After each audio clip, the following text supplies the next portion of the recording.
আমরা গত ক্লাসে পীড়ন এবং বিকৃতির বেসিক নিয়ে আলোচনা করেছিলাম এবং পীড়ন এবং বিকৃতির সংজ্ঞা এবং সূত্র শিখেছিলাম। আজকের ক্লাসে আমরা শিখব পীড়ন এবং বিকৃতির একক কী হবে। পীড়ন এবং বিকৃতির একক কী হবে। তাহলে চলো আমরা ক্লাস শুরু করে দেই। তাহলে প্রথমে আগে আমরা লিখে নেই যে পীড়ন নির্ণয় সূত্র কী ছিল। পীড়ন নির্ণয় সূত্র ছিল প্রতিক্রিয়া বল ভাগ ক্ষেত্রফল, এরকম সূত্র ছিল। তো এইখান থেকে যদি আমরা একক বের করতে চাই পীড়নের, তাহলে দেখো এখানে বলের একক কি, এই প্রতিক্রিয়া বলের একক হলো নিউটন, আর এটা হচ্ছে এরিয়া বা ক্ষেত্রফল। এরিয়ার একক কি হবে? এরিয়ার একক অবশ্যই মিটার স্কোয়ার। এখন এটা যদি সিজিএস এককে হয় তাহলে কি হবে? এখানে অবশ্যই সেন্টিমিটার স্কোয়ার, যদি হয় এপিএস সিস্টেমে তাহলে অবশ্যই ফিট স্কোয়ার। এইভাবে এককগুলো পরিবর্তন হবে, অর্থাৎ আমরা এরিয়ার একক যেভাবে নিব সেভাবে বসাবো এখানে। ওকে, তাহলে আমরা দেখি এর পীড়নের একক কী কী হতে পারে। যদি আমরা বলের একক নিউটন আর এরিয়ার একক মিটার স্কোয়ার বসাই, তাহলে আমাদের পীড়নের একটা একক হবে নিউটন পার মিটার স্কোয়ার। এখন আমরা এই বলটা নিউটনে বসালাম, কিন্তু এরিয়াটাকে যদি আমরা সেন্টিমিটারে বসাই তাহলে একক হবে এরকম নিউটন পার সেন্টিমিটার স্কোয়ার। আমরা যদি এরকম করি বলকে নিউটনে বসাই কিন্তু এরিয়াটাকে বসাই মিলিমিটারে, তাহলে হবে কি নিউটন পার মিলিমিটার স্কোয়ার। অর্থাৎ আমরা বলকে যে এককে বসাবো সে এককে লিখবো, আর এরিয়াকে যে এককে বসাবো সে এককে লিখবো। এখান থেকে যেটা আসবে সেটাই আমাদের একক। ক্লিয়ার এইটুকু? এখন এরকম হতে পারে যে বলের অভিকর্ষীয় একক। বলের অভিকর্ষীয় একক কী হয়? কেজি। যদি আমরা অভিকর্ষীয় একক কেজি বসাই এবং এরিয়ার একক কী হয়? Metre square. এটা হতে পারে কি সেন্টিমিটার স্কোয়ার। অর্থাৎ আমরা যে এককে বসাবো সেই একক এখানে লিখে দেবো, এটা হয়ে যাবে আমাদের পীড়নের একক। একদম সিম্পল, ভালো পারা যাবে। ওকে, অনেকের মনে প্রশ্ন থাকতে পারে, ভাই বলের মান শুধু আপনি নিউটনে বসাচ্ছেন, এটা যদি আমরা ডাইনে বসাই তাহলে কি হবে? ডাইন পার সেন্টিমিটার স্কোয়ার। এখন যদি আমরা এটা মিটারে বসাতাম ডাইন পার মিটার স্কোয়ার, আর যদি মিলিমিটারে বসাতাম ডাইন পার মিলিমিটার স্কোয়ার। এই এখন আমরা আলোচনা করব হলো বিকৃতির একক নিয়ে।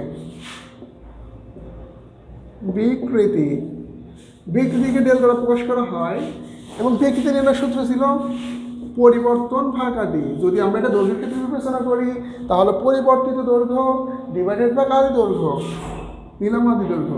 তাহলে বলো, যদি পরিবর্তিত দৈর্ঘ্যের একক আমরা মিটারে নেই তাহলে নিলাম মিটার, তাহলে এটার একক কিসে নিব? আমরা মিটারে নিব। কাটাকাটি করলে কি থাকে? কোনো কিছুই থাকে না। অর্থাৎ আমাদের বিকৃতির কোনো একক নেই। সবাই নোট করে নাও, নোট। বিকৃতির কোনো একক নেই। বিকৃতির কি নেই? কোনো একক নেই।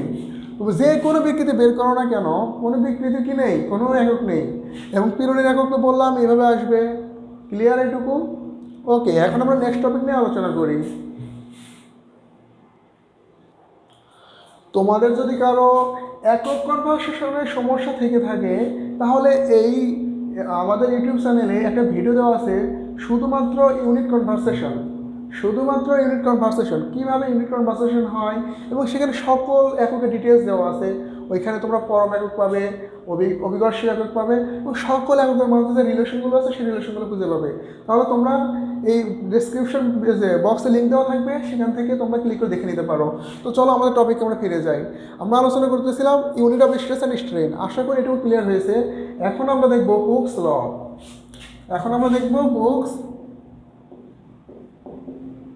হুকসের সূত্র দেখব। ওকে, তো বিজ্ঞানী হুকস একটা সূত্র দিয়ে গেছে, এটা হচ্ছে হুকসের ল। তো হুকস কি বলে গেছে? হুকস বলে গেছে স্থিতিস্থাপক সীমার মধ্যে পীড়ন বিকৃতির সমানুপাতিক। স্থিতিস্থাপক সীমার মধ্যে পীড়ন বিকৃতির সমানুপাতিক। তাহলে আমরা লিখি পীড়ন, হুকসের সূত্র মতে পীড়ন সমানুপাতিক বিকৃতি। এখন দেখো পীড়নকে আমরা কী দ্বারা ডিনোট করি? এস দ্বারা ডিনোট করি, আর বিকৃতিকে ডিনোট করি হচ্ছে ডেল্টা দ্বারা অথবা ডেল দ্বারা। তো দেখো এটার মাঝে একটা সম্পর্ক হয়ে গেছে। এখন এখান থেকে যদি আমি সমানুপাতিক চিহ্ন উঠাতে চাই তাহলে কি আসবে? অবশ্যই এখানে একটা সমান চিহ্ন আসবে, এবং যেহেতু সমানুপাতিক চিহ্ন উঠাবো সেহেতু এখানে একটা ধ্রুবক আসবে। তাহলে ধ্রুবক হিসাবে কি আসবে? এখানে কি মহাকর্ষীয় ধ্রুবক আসবে? অবশ্যই না। কেন না? কারণ এটা আমরা আলোচনা করতেছি স্ট্রেংথ অফ ম্যাটেরিয়ালস, অর্থাৎ পদার্থের শক্তি, অর্থাৎ এখানে পদার্থের উপর কোনো রিলেটেড ধ্রুবক আসবে। ঠিক আছে, তাহলে পদার্থ রিলেটেড ধ্রুবক আসবে এখানে হলো ই, আর আমরা ডিএল আছে ডি লিখলাম। তো ই বলতে কি বোঝায়? ই বলতে বোঝায় হলো modulus of elasticity, modulus of elasticity, অথবা এটাকে বলা হয় স্থিতিস্থাপক গুণাঙ্ক, স্থিতিস্থাপক গুণাঙ্ক। ঠিক আছে, তাহলে এখানে ধ্রুবক হিসাবে কী আসবে? Modulus of elasticity. এই মডুলাস অফ ইলাস্টিসিটি অথবা স্থিতিস্থাপক গুণাঙ্ক এক একটা ম্যাটেরিয়ালসের ক্ষেত্রে এক এক রকম হয়ে থাকে। এটা যদি লোহা হয় তার ক্ষেত্রে হবে একরকম, এটা যদি কপার হয় সেক্ষেত্রে হবে অন্যরকম, এটা যদি গোল্ড হয় সেক্ষেত্রে হবে অন্যরকম, এটা যদি উড হয় সেক্ষেত্রে অন্যরকম। অর্থাৎ ম্যাটেরিয়ালস ভেদে মডুলাস অফ ইলাস্টিসিটির পরিবর্তন সংঘটিত হয়। ওকে, তো এটাকে যদি আমরা একটু সিম্পলিফাই অথবা মডিফাই করে লিখতে চাই তাহলে লিখতে পারবো কি? E equal to S divided ভাগ ডেল। ওকে, তাহলে এখান থেকে আমরা একটা সূত্র পেলাম, ই ইকুয়াল টু এস ভাগ ডেল। এটা একটু ডিনোট করে রাখো, তোমরা লিখে রাখো। এখন দেখো এইটাকে যদি আরেকটু আমরা মডিফাই করতে চাই তাহলে আমরা কি লিখতে পারি এখানে? তাহলে লিখতে পারি হলো ই ইকুয়াল টু, এটা হচ্ছে পীড়ন, পীড়ন নির্ণয়ের সাথে আমরা কী জানি? পীড়ন নির্ণয়ের সাথে আমরা কী জানি? এফ ভাগ এ। ওকে, তাহলে লিখে নিই এফ ভাগ এ। আর বিকৃতি নির্ণয়ের সাথে আমরা কী জানি? ডেল এল ভাগ এল, অর্থাৎ পরিবর্তিত দৈর্ঘ্য ডিভাইডেড ভাগ আদি দৈর্ঘ্য। ওকে, লিখে নাম ডেল এল ভাগ এল। তাহলে এটাকে যদি আরও একটু সিম্পলিফাই করি তাহলে আমরা লিখতে পারবো E equal to F L divided ভাগ এ ডেল এল। ওকে, তাহলে আর একটা সূত্র পেলাম আমরা, E equal to F L ভাগ এ ডেল এল। এখন দেখো এই সূত্র যদি আরেকটু কনভার্ট করি, এই ডেল এলকে এ পাশে নিয়ে আসতে পারবো না? এ পাশে ভাগ আছে, এ পাশে এসে গুণ হবে, এবং এটা এই পাশে আছে গুণ আকারে, এ পাশে যে ভাগ হবে। তাহলে সূত্র এভাবে লেখা যায় যে del L equal to F L ভাগ এই। এখন অনেকের মনে প্রশ্ন থাকতে পারে, ভাই এই লাইনে তো যথেষ্ট ছিল, এটা লেখার কী দরকার ছিল? আসলে আমরা যখন ম্যাথ করতে যাব ম্যাক্সিমাম ম্যাথের ক্ষেত্রে দেখা যাবে যে ডেল এল মান বের করতে বলবে, তখন আমরা সরাসরি এটা না বসে এটা বসালে ক্যালকুলেটারে সমাধান করতে ইজি হবে। এই কারণে আমরা এটা মনে রাখবো। ঠিক আছে, ওকে। এখন আমরা দেখব হলো এই মডুলাস অফ ইলাস্টিসিটির একক কী হয়? মডুলাস অফ ইলাস্টিসিটির একক কী হয়? তাহলে আমরা এখানে দেখি যে মডুলাস অফ ইলাস্টিসিটির সময় আমরা কী জানি? পীড়ন ডিভাইডেড বাই বিকৃতি। তো পীড়ন নির্ণয় সূত্র কী ছিল? Newton per metre square. স্বাভাবিকভাবে আমি এটা বসালাম নিউটন পার মিটার স্কোয়ার। আর বিকৃতির কোনো একক নেই, এটার কোনো একক নেই। তাহলে বলো তো এই মডুলাস অফ ইলাস্টিসিটির একক কী হবে? Newton per metre square. অর্থাৎ পীড়নের একক যা হবে এই মডুলাস অফ ইলাস্টিসিটির এককও তাই হবে। এটার একক যদি কেজি পার সেন্টিমিটার স্কোয়ার হয় তাহলে অবশ্যই মডুলাস অফ ইলাস্টিসিটির এককও কেজি পার সেন্টিমিটার স্কোয়ার হবে।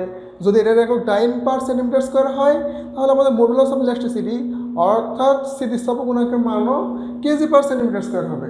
ক্লিয়ার এটার একক? আর কোনো কোশ্চেন আছে? ওকে, তাহলে দেখো এখন আমরা একটা গুরুত্বপূর্ণ বিষয় আলোচনা করব, সময় একটু মনোযোগ দিয়ে দেখো। দেখো আমরা কি লিখেছিলাম? E equal to S divided ভাগ ডেল। আচ্ছা বলো তো এখানে বিকৃতি, এটা কী বিকৃতি ছিল? এই বিকৃতি কী ছিল? অবশ্যই ছিল এটা দৈর্ঘ্য বিকৃতি, দৈর্ঘ্য বিকৃতি।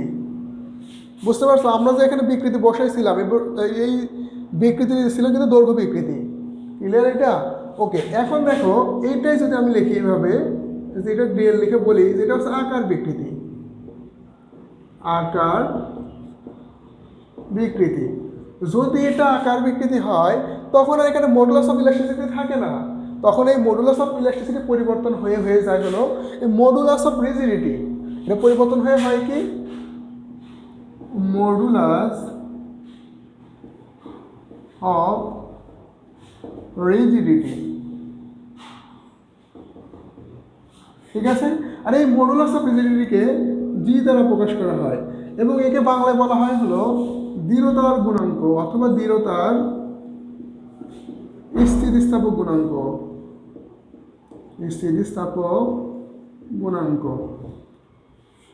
তাহলে যখন আমরা এই বিকৃতিটা আকার বিকৃতি বসাবো তখন এখানে আমরা পাবো হলো মডুলাস অফ রিজিডিটি। ঠিক আছে, তাহলে বলো তো এই ই যে কথা জি কিন্তু একই কথা, কিন্তু পার্থক্য কোথায়? শুধুমাত্র বিকৃতির কারণে এখানে পার্থক্য হয়ে যাচ্ছে। তাহলে বলো তো এখানে কি এককের কোনো চেঞ্জ হবে? অবশ্যই হবে না। কেন হবে না? কারণ এখানে যা ছিল এখানে সূত্র তাই আছে। কারণ পীড়নের একক তো ঠিকই থাকতেছে, শুধুমাত্র আমাদের বিকৃতি পরিবর্তন হচ্ছে, আর বিকৃতিতে কোনো এককই নেই। তার মানে হলো এখানে যাই থাকুক না কেন, এখানে যে আমাদের ইউনিটটা সেমই থাকবে। ওকে, আবার দেখি যদি আমি এভাবে লিখি এস ভাগ ডেল, বাট এটা যদি আমার আয়তন বিকৃতি হয় তখন কি হবে? আয়তন বিকৃতি। তো দেখো, যদি দৈর্ঘ্য বিকৃতি হয় তখন এই পাশে হয় মডুলাস অফ ইলাস্টিসিটি, যদি হয় আকার বিকৃতি তাহলে হয় মডুলাস অফ রিজিডিটি, আর যদি হয় আয়তন বিকৃতি তখন এটার নাম হবে বাল্ক মডুলাস। Bulk modulus. এবং একে কে দ্বারা প্রকাশ করা হয়? এবং একে বাংলায় বলা হয় আয়তনের স্থিতিস্থাপক গুণাঙ্ক। আয়তনের স্থিতিস্থাপক গুণাঙ্ক। ওকে, তাহলে এখানে আমরা কি লিখবো? অবশ্যই লিখবো হলো কে। অর্থাৎ যখন এখানে আয়তন বিকৃতি আসবে তখন হবে কে, যখন আকার বিকৃতি আসবে তখন হবে জি, অর্থাৎ মডুলাস অফ রিজিডিটি, আর যখন দৈর্ঘ্য বিকৃতি আসবে এখানে তখন তার নাম হয়ে যাবে মডুলাস অফ ইলাস্টিসিটি। তো এই বিষয়টা খুবই ইম্পর্টেন্ট, আমাদের ভালোভাবে মনে রাখতে হবে। ওকে, এখন দেখো আমরা আয়তন বাল্ক মডুলাস মানে কি জানি? পীড়ন ডিভাইডেড ভাগ আয়তন বিকৃতি। তো একে যদি আরেকটু সিম্পলিফাই করি তাহলে দেখি কিছু পাওয়া যায় কিনা এখান থেকে। তাহলে থাকলে এখানে কে এর সমান আমরা কি জানি? এফ ভাগ এ। আর ডেল এটা যেহেতু আয়তন বিকৃতি তাহলে হবে কি? পরিবর্তিত আয়তন ডিভাইডেড ভাগ আদি আয়তন। তো এখান থেকে দেখো আমরা কি জানতাম যে পীড়ন যে কথা, চাপ একই কথা, শুধুমাত্র ডিরেকশনের পার্থক্য। তাহলে এফ ভাগ এ কে আমরা চাপও লিখতে পারি, অর্থাৎ পি লিখতে পারি। আর ভি এখানে কি আছে? ভাগাকার আছে, গুণ হয়ে কি হয়ে যায়? উপরের দিকে উঠে যায়। তাহলে কি থাকে? পি ভি ভাগ ডেল ভি। তো এই সূত্র আমাদের অনেক সময় কাজে লাগবে ম্যাথ করতে, এজন্য এটাকে আমরা নোট করে রাখবো। ঠিক আছে, ওকে। এখন আমরা আলোচনা করবো হলো পয়সন রেশিও। এই পয়সন রেশিও কি, অথবা পয়সন রেশিও কাকে বলে আমরা কি কেউ জানি? ওকে, না জানলে সমস্যা নয়, আমি বলে দিচ্ছি, এখন শুনে নাও। পয়সন রেশিও হলো পার্শ্ব বিকৃতি এবং দৈর্ঘ্য বিকৃতির অনুপাতকেই বলা হয় পয়সন রেশিও। কি বললাম? পার্শ্ব বিকৃতি এবং দৈর্ঘ্য বিকৃতির অনুপাতকে বলা হয় পয়সন রেশিও। এবং এই পয়সন রেশিওকে সিগমা দ্বারা প্রকাশ করা হয়। পয়সন রেশিওকে সিগমা দ্বারা প্রকাশ করা হয়। এবং এই পয়সন রেশিও শুনে আমরা কি বললাম? পার্শ্ব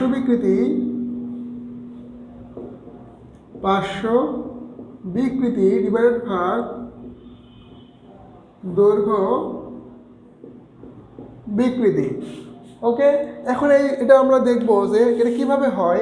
আমরা একটু চিত্রের মাধ্যমে দেখব। ধরলাম একটা বস্তু অথবা একটা পাত একটা কিছুর সাথে একদম ফিক্সডভাবে বাঁধা আছে অথবা যুক্ত করা আছে এখানে। এখন যদি এখানে একটা ফোর্স অ্যাপ্লাই করা হয় তাহলে কি হবে বলো তো? অবশ্যই এটা কি হবে? এর বর্ধন হবে, অর্থাৎ এটা বৃদ্ধি পাবে। তো যদি বৃদ্ধি পায় তাহলে কীভাবে বৃদ্ধি পাবে দেখো তো? দেখতে এরকম হবে না?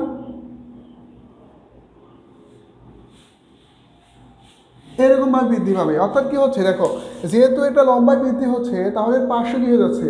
কমে যাচ্ছে, তাই না? এটা তো হওয়ার কথা ছিল, তাহলে এরকমই হলো। এখন দেখো এখান থেকে আমরা কী প্রমাণ করতে যাচ্ছি এটা আমরা দেখি। প্রাথমিক কন্ডিশনে এটা যখন ঝুলানো ছিল তখন ধরলাম এর দৈর্ঘ্য ছিল এল, তখন তো দৈর্ঘ্য ছিল ক্যাপিটাল লেটারে এল দ্বারা প্রকাশ করলাম। এবং একে যখন এখানে যখন একটা ফোর্স অ্যাপ্লাই করা হয়েছে তখন এটা কী হয়েছে? এটা বর্ধন হয়েছে। এই বর্ধন হওয়ার ফলে এর দৈর্ঘ্য বৃদ্ধি পেয়ে হয়েছে L1। ওকে, এখন তাহলে বলো তো যে অংশটুকু বৃদ্ধি পাইছে এই অংশটুকুকে আমরা কী বলতে পারি? এই অংশটুকু বলতে পারি অবশ্যই L1 - L। অর্থাৎ টোটাল দৈর্ঘ্য থেকে যদি আমি এটুকু বিয়োগ করে দেই তাহলে এটুকু অংশ পাওয়া যায় L1 - L। এটাকে আমরা সংক্ষেপে লিখতে পারি ডেল এল। আবার দেখো এটা যখন প্রাথমিক কন্ডিশনে ছিল তখন এর ব্যাস ছিল ডি, বড় হাতে ডি ডিনোট করলাম। এবং একে যখন এইখানে শেষ প্রান্তে যখন ফোর্স অ্যাপ্লাই করা হয়ে গেছে তখন এটা লম্বা হয়ে গেছে এবং পার্শ্ব কী হয়ে গেছে? চিকন হয়ে গেছে একটুখানি। তখন এর পার্শ্ব অথবা ব্যাস ধরলাম ছোট হাতের ডি। ওকে, তাহলে বলো তো এখানে তো পার্শ্ব কমে গেছে, যে এই পার্শ্বটা তো কমে গেছে দুই পাশে, এটাকে আমরা বলতে পারবো না যে ডেল ডি, অথবা ডেল ডি সমান বলতে পারবো না যে টোটাল ব্যাস থেকে যদি আমরা এটুকু বাদ দেই তাহলে অবশ্যই এটুকু পাওয়া যাবে, অর্থাৎ ডি মাইনাস ডি। ক্লিয়ার এইটুকু? এখন দেখো এখান থেকে আমরা সূত্র লিখবো যে সিগমা ইকুয়াল টু, আমরা জানি কি পার্শ্ব বিকৃতি ডিভাইড বাই দৈর্ঘ্য বিকৃতি। ওকে, তো পার্শ্ব বিকৃতি নেওয়ার সূত্র কি ছিল? পরিবর্তিত পার্শ্ব ডিভাইডেড বাই আদি পার্শ্ব। ওকে, এটা আমরা বসাবো এখানে যে পরিবর্তিত পার্শ্ব কোনটা? পরিবর্তিত পার্শ্ব হলো এইটা, তো পরিবর্তিত পার্শ্ব হলো ডেল ডি, আর আদি পার্শ্ব ছিল কত? ডি। এটা বসাই। দৈর্ঘ্য বিকৃতি আমরা সবাই জানি ডেল এল ভাগ এল, এটা বসাও ডেল এল ডিভাইডেড ভাগ এল। ওকে, তাহলে আমাদের পয়সা রেশনের সূত্র হলো ডেল ডি ভাগ ডি ডিভাইডেড ভাগ ডেল এল ভাগ এল। এটাই ছিল আমাদের পয়সা রেশনের সূত্র। আচ্ছা বলো তো এখানে পয়সা রেশনের একক কী হবে, বলতে পারবে কেউ? ওকে, আমরা দেখে নিই তাহলে। এটাও বিকৃতি, এটাও বিকৃতি। বিকৃতি কি কোনো একক আছে? নেই, কোনো একক নেই। তাহলে আমরা বলতে পারি কি যে পয়সা রেশনেরও কোনো একক নেই। ক্লিয়ার? ওকে, এখন আমরা একটা সম্পর্ক দেখব, modulus of elasticity, modulus of rigidity, bulk modulus এবং পয়সা রেশিও। এর মাঝে সুন্দর একটা সম্পর্ক আছে, এই সম্পর্কটা আমরা দেখে নিব এখন। ফার্স্ট কন্ডিশন হলো E equal to 3k 1 minus 2 sigma, এবং 2 নম্বর যে শর্ত রয়েছে অথবা রিলেশন রয়েছে সেটা হলো E equal to 2g 1 plus sigma. আমাদের ম্যাথ করার ক্ষেত্রে এই রিলেশন দুটো খুবই গুরুত্বপূর্ণ। সো আমরা ভালোভাবে মুখস্থ করে নেব এটা আমাদের ম্যাথ করার সুবিধার্থে। তো এখন আমরা আলোচনা করব হলো তাপীয় পীড়ন নিয়ে। তাপীয় পীড়ন নিয়ে। তো তাপীয় পীড়ন নিয়ে আলোচনা করার আগে আমাকে দৈর্ঘ্য প্রসারণ গুণাঙ্ক সম্বন্ধে ধারণা দিতে হবে। তো আগে আমরা শুধু সংজ্ঞাটা জেনে রাখি, তাপীয় পীড়নের সংজ্ঞা কী।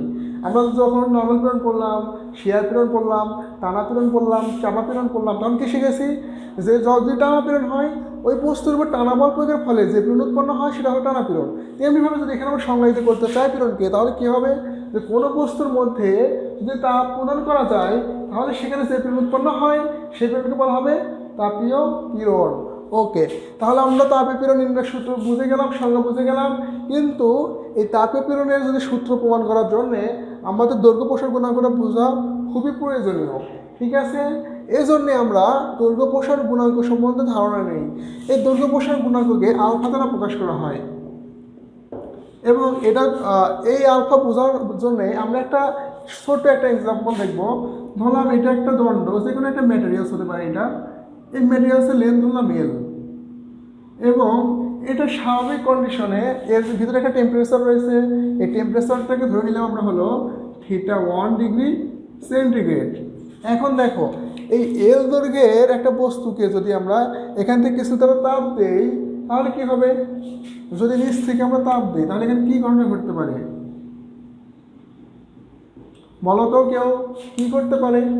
দেখো কি ঘটতে পারে, এখান থেকে তো তাপ দিচ্ছি আমরা, তাহলে অবশ্যই তার ভিতরে কি সৃষ্টি হবে? এটা পীড়নের সঞ্চার হবে, অর্থাৎ তখন সে কী হবে, তার দৈর্ঘ্যটা বেড়ে যাবে, অবশ্যই কমবে না। কারণ তাপ যদি রিলিজ করা হয় সেক্ষেত্রে সে সংকুচিত হয়, কিন্তু তাপ যদি প্রদান করা হয় সেক্ষেত্রে সেটা কী হয়? দৈর্ঘ্য অবশ্যই বৃদ্ধি পায়। দৈর্ঘ্যটা বৃদ্ধি পেয়ে কীরকম হবে? এরকম করে দৈর্ঘ্যটা বৃদ্ধি পাবে। তাহলে সেম আছে আয়তনের মতোই, যেটা দৈর্ঘ্য বেড়ে হবে ধরলাম L1, তাহলে যেটুকু দৈর্ঘ্য বৃদ্ধি পেয়েছে সেটুকু আমরা লিখতে পারি কি L1 মাইনাস এল, এটাকে অন্যভাবে লিখতে পারি ডেল এল হিসাবে। এগুলো অনেক আলোচনা করা হয়ে গেছে। তারপরে দেখো এখন যেহেতু দৈর্ঘ্য বৃদ্ধি হয়েছে, কী জন্য দৈর্ঘ্য বৃদ্ধি হয়েছে? অবশ্যই তাপ প্রদানের কারণে, তার মানে এর ভিতরে তাপমাত্রারও পরিবর্তন হয়েছে। তাহলে বলো দেখুন তাপমাত্রা কত? অবশ্যই θ1 চেয়ে বেশি, এবং আমরা ধরে নিলাম সেই টেম্পারেচারটা হলো θ2 ডিগ্রি সেন্টিগ্রেড। তো দেখো এখন আমরা এভাবে লিখতে পারবো না এখান থেকে যে θ2 মাইনাস θ1 ডিগ্রি সেন্টিগ্রেড তাপমাত্রা পার্থক্যের জন্য এটার দৈর্ঘ্য বৃদ্ধি হয়েছে। অর্থাৎ এটা যদি আমরা একটা কথা লিখতে চাই এভাবে লিখতে হবে θ2 মাইনাস θ1 ডিগ্রি সেন্টিগ্রেড তাপমাত্রা পার্থক্যের জন্য এল দৈর্ঘ্যের দণ্ডের দৈর্ঘ্য বৃদ্ধি হলো ডেল এল। আমরা এটা বলতে পারবো না? অবশ্যই বলতে পারি যে এইটুকু তাপমাত্রা পার্থক্যের কারণেই তো এইটুকু দৈর্ঘ্য বৃদ্ধি হয়েছে এই বস্তুর অথবা এই পদার্থের।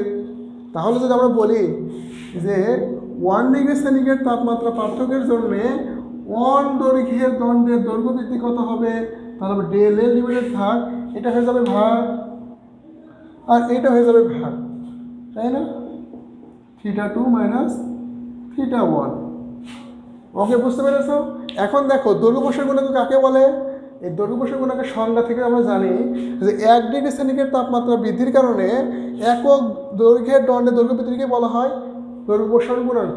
তাহলে এটা তো আমরা তাই লিখছি, 1 ডিগ্রি সেন্টিগ্রেড তাপমাত্রা পার্থক্যের জন্য একক দৈর্ঘ্যের দণ্ডের দৈর্ঘ্যের বৃদ্ধি, এটাই তো হচ্ছে আমাদের আলফা। ঠিক আছে, তাহলে আমরা আলফা সমান লিখতে পারি কি, ডেল এল ডিভাইডেড ভাগ এল ইন্টু, দেখো তো θ2 মাইনাস θ1, এটাকে আমরা লিখতে পারি না ডেল থিটা, যেহেতু তাপমাত্রা পার্থক্য ডেল থিটা। এখন দেখো এইটাকে যদি আমরা একটুখানি সিম্পলিফাই করতে চাই তাহলে কি লিখতে পারবো? দেখো ডেল এল ভাগ এল এই পাশে রাখলাম, ডেল এল ভাগ এই পাশে রাখলাম এবং ডেল থিটা এই পাশে গুণ করে দিলাম, তাহলে কি হবে? Alpha del theta. এখন দেখো তো আমরা কি জানি, ডেল এল ভাগ এল সমান আমরা কি শিখেছি? অবশ্যই বিকৃতি। তো এইখানে যে বিকৃতির হয়েছে এটা কেন হয়েছে? তাপের কারণে হয়েছে। তাহলে আমরা বলতে পারবো না এটা আছে তাপীয় বিকৃতি। তাহলে তাপীয় বিকৃতি সমান আমরা কী জানলাম? Alpha del theta. তাহলে দেখো যখন আমরা পড়েছি দৈর্ঘ্য বিকৃতি সেক্ষেত্রে আমার সূত্র ছিল ডেল ভাগ এল, যখন পড়েছিলাম আয়তন বিকৃতি তখন সূত্র ছিল ডেল ভি ভাগ ভি। কিন্তু যদি হয় তাপীয় বিকৃতি, সেই তাপীয় বিকৃতির নির্ণয় সূত্র হবে হলো আলফা ডেল থিটা। এটা অবশ্যই তাপীয় বিকৃতির সূত্র, এখানে অন্য কোনো সূত্র ইউজ করতে আমরা পারবো না। ওকে,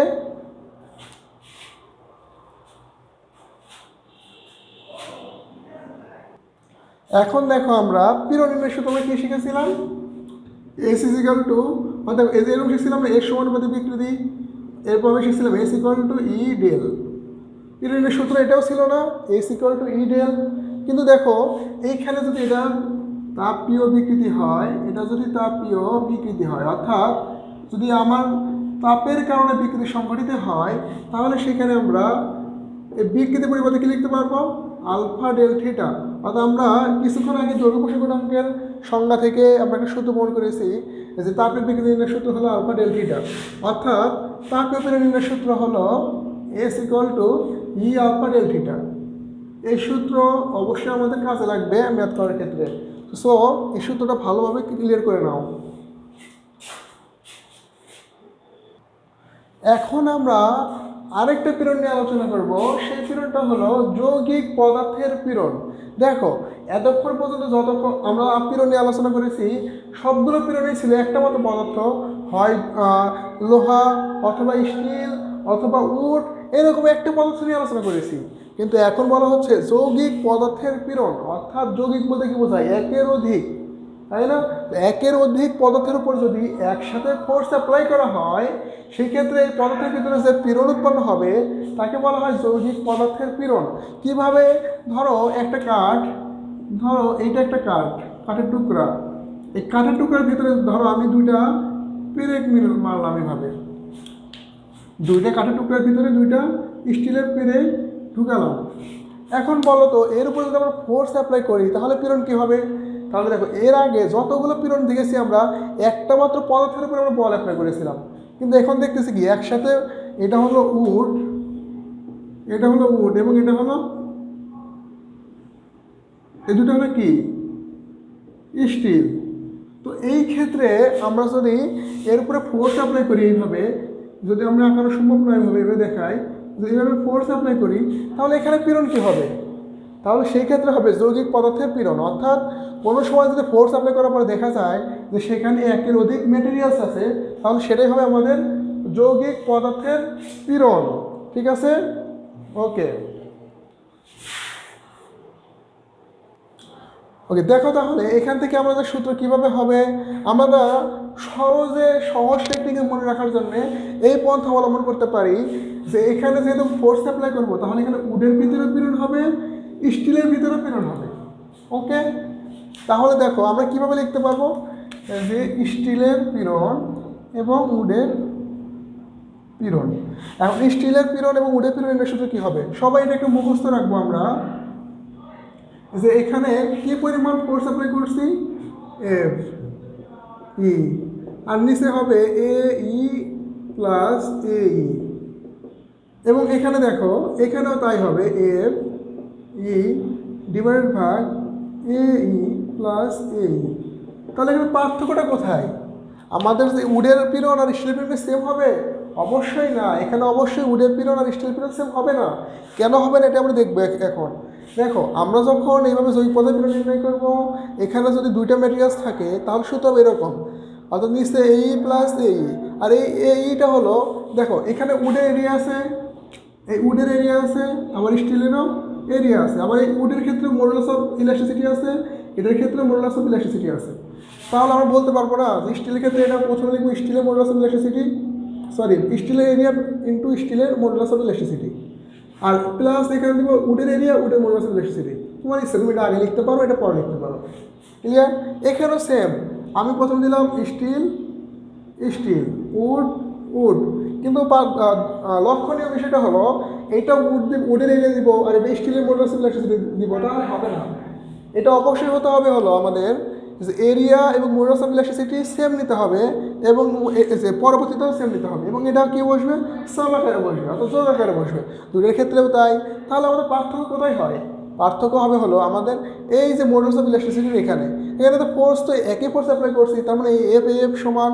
তার মানে পার্থক্য হবে হলো আমরা যদি স্টিলের পীড়ন নির্ণয় করি তাহলে এখানে হবে স্টিলের মডুলাস অফ ইলাস্টিসিটি, আর যদি এখানে উডের পীড়ন নির্ণয় করি তাহলে হবে এখানে উডের মডুলাস অফ ইলাস্টিসিটি, সরি এখানে হবে উড। এই ছিল আমাদের মোটামুটি যৌগিক পদার্থের পীড়ন নির্ণয়ের সূত্র। ক্লিয়ার? ওকে। আচ্ছা দেখো এখান থেকে আমরা একটা এরিয়া বের করে শিখি। আচ্ছা বলো তো এখানে উডের এরিয়া কতটুকু? উডের এরিয়াটুকু হলো স্টিলের এরিয়া বাদে সেটুকু আছে, সেটুকু আছে উডের এরিয়া, আর স্টিল এরিয়া হচ্ছে এইটুকু অংশ। তো ধরো এইখানে যে স্টিল বোর্ড আছে, স্টিল বোর্ডের ব্যাস দিলাম ডি, তাহলে বলো তো এইটুকুর এরিয়া নির্ণয়ের সূত্র কী হবে? স্টিল এরিয়া নির্ণয়ের সূত্র হবে হলো পাই ডি স্কোয়ার ভাগ 4। কিন্তু এখানে স্টিল বোর্ড কয়টা আছে? দুইটা আছে না এখানে, তাহলে এখানে দুই দ্বারা আমরা গুণ করে দিলাম। এটা তো বুঝতে পারছো নাকি? যেহেতু এটুকুর এরিয়া হলো পাই ডি স্কোয়ার ভাগ 4 এবং আছে দুইটা, সেহেতু দুই দ্বারা গুণন। এবং উডের এরিয়া কত হবে? উডের এরিয়া হবে হলো আমরা যদি টোটাল এরিয়া থেকে আমরা যদি স্টিলের বোর্ডের এরিয়া বিয়োগ করে দেই সেক্ষেত্রে আমরা উডের এরিয়া পেয়ে যাব। তাহলে ধরে নিলাম সাপোজ এই যে উডের দৈর্ঘ্য এ এবং প্রস্থ বি, তাহলে উডের এরিয়ার সূত্র হবে এ ইন্টু বি মাইনাস এই স্টিলের এরিয়া হলো পাই ডি স্কোয়ার ভাগ 4 ইন্টু 2। পারবো আমরা করতে এটা? ওকে, তাহলে নেক্সট ক্লাসে আমরা এই পীড়ন এবং বিকৃতির ম্যাথমেটিক্স নিয়ে আলোচনা করব। ওকে, সবাই ভালো থাকো, সুস্থ থাকো, আজকে এই পর্যন্তই।